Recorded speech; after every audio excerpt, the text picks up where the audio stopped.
ધોરણ 10નું most IMP chapter આંકડાશાસ્ત્રનો સ્વાધ્યાય 13.3નો પહેલો દાખલો જોવાના છે, એટલે કે આપણે મધ્યસ્થનો પહેલો દાખલો જોવાના છે। તો મધ્યસ્થમાં તમને ખબર છે વર્ગ અને આવૃત્તિ આપેલી હોય છે।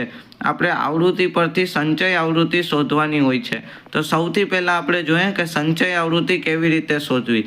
તો સૌથી પહેલાં તમારી જે પહેલી આવૃત્તિ છે તેને એમનેમ સંચય આવૃત્તિના બોક્સમાં લખી નાખવી। પછી જે તમારી પહેલી સંચય આવૃત્તિ છે 4, તેને તમારે નીચે લખવી અને તેમાં 5 ઉમેરી દેવા।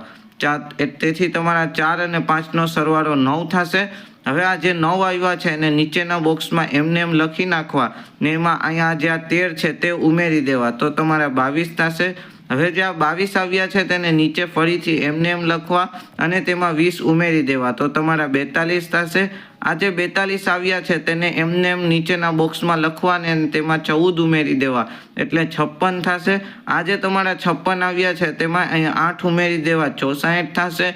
અને આ જે 64 નીચેના ખાનામાં લખી અને તેમાં 4 ઉમેરી દેવા, એટલે 68 થશે। હવે આપણે n/2 શોધવાનું છે। તમારો ટોટલ n છે 68। હવે આપણે આ જે n/2 શોધવાનું છે, તો 68/2 34 થાય। તો હવે તમારે સંચય આવૃત્તિમાં જોવાનું છે કે અહીંયા 34 ક્યાં આવે છે। તો તમે જોઈ શકો છો કે આ 22 અને 42ની વચ્ચે 34 આવે છે। તો અહીંયા આપણી જે f થાય એટલે કે બહુલક મધ્યસ્થ આવૃત્તિ થાય એ તમારી આ 20 થશે અને આપણો મધ્યસ્થ વર્ગ થશે 125 થી 142। તો જે મેં અહીંયા લખ્યું છે। હવે તમને ખબર છે આપણે મધ્યસ્થ વર્ગની અધસીમા એ L થાય જે 125 છે।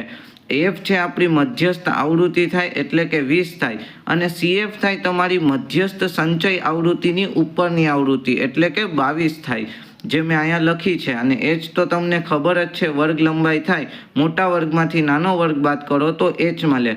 હવે આપણું સૂત્ર છે m = L + n/2 - CF/f એને ગુણ્યા h। તો L બરાબર 125, n/2 બરાબર તમારા 34 છે। એક વાત ધ્યાન રાખવાની છે, n/2 બરાબર 34 છે એટલે અહીંયા ફરીથી 2 વડે ભાંગવાના નથી। તો n/2 બરાબર 34, CF બરાબર તમારા 22 છે, h બરાબર 20 છે અને f બરાબર પણ 20 છે। તો તમે જોઈ શકો છો અહીંયા 20 આપણા ઉડી ગયા, 34 અને 22, 34 - 22 વધ્યા છે। હવે 34માંથી 22 જાય તો 12 વધે, તો તમારો m બરાબર જવાબ આવે 125 + 12। હવે 125 + 12 થાય 137, તો તમારો m આવે 137।